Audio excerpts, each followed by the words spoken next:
everybody. My name is Sara, and before we begin and I introduce my topic, I'm going to give you some statistics.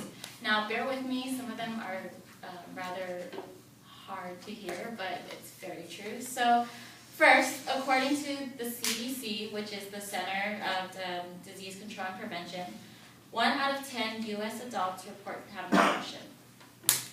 The ADAA also reported, the Anxiety and Depression Association of America, says that 30.1% of U.S. population, which is 6.8 million people, are affected by general anxiety disorder.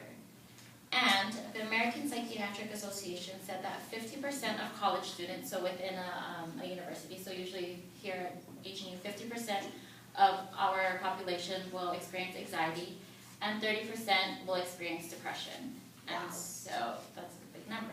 So you're wondering why I'm giving you these statistics. Well, the reason why I'm giving you these statistics is most of us will experience these things. How many of you, however, have heard of self-compassion? Very few. Okay, so let's tell you what self-compassion is. It's how kindly a person views themselves. So today, normally, a lot of us don't do that. Usually we're really hard on ourselves. So self-compassion would be telling yourself, I'm awesome at this. I can do this. Normally we don't do that. And so we're usually really good about doing that for other people. You know, we're usually really good about saying like, yeah, you can do this, you got this. When you guys go to a game, you know, and your teammate is like, oh, I played really bad. And you're like, no, you played really well, you know. So that's something that we really do. So when I was doing my research, one person came up, and her name is Kristen Neff.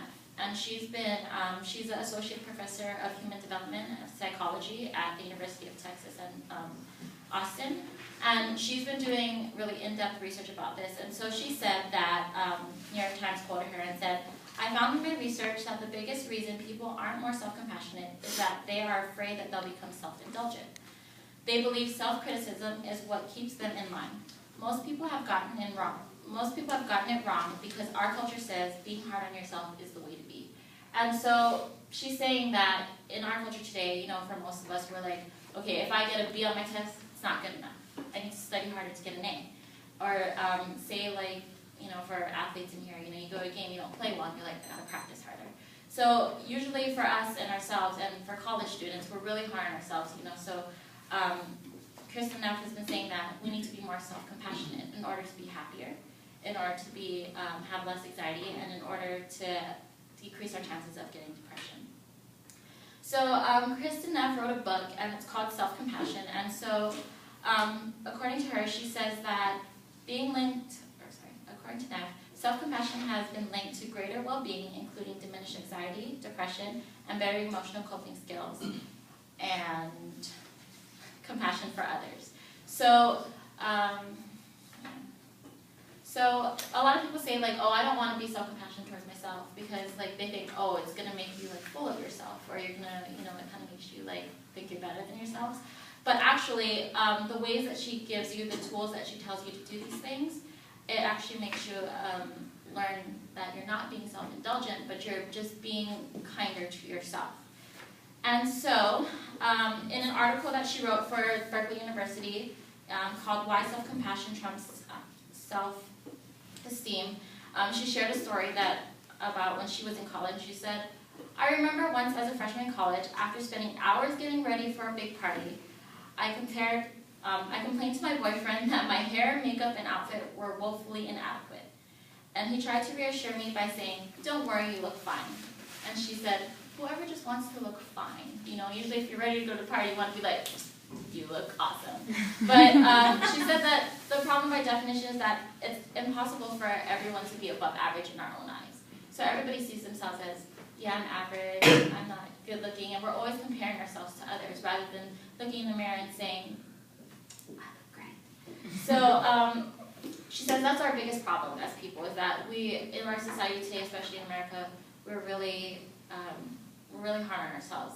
And so, although there are some ways which we excel and which we're smarter or we're prettier and successful, we don't see those things. We always say like, I'm never going to be good enough. So,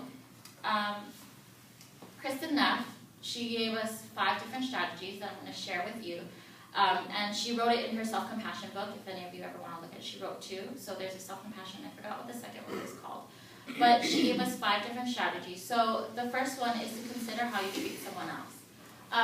In my psych class, we did this thing where we wrote ourselves a letter.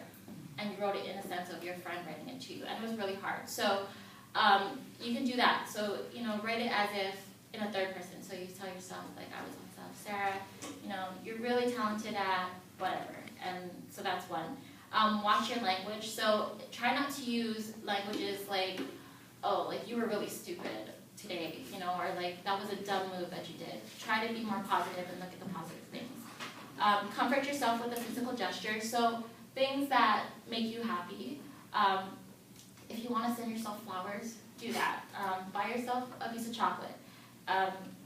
So do things like that. Memorize a set of compassionate phrases. So I know it's really hard, but she said that it helps to look in the mirror and say, I'm beautiful, I'm strong, and those things. And last but not least, practice guided meditation. And so in her book, she has a lot of different ways that you can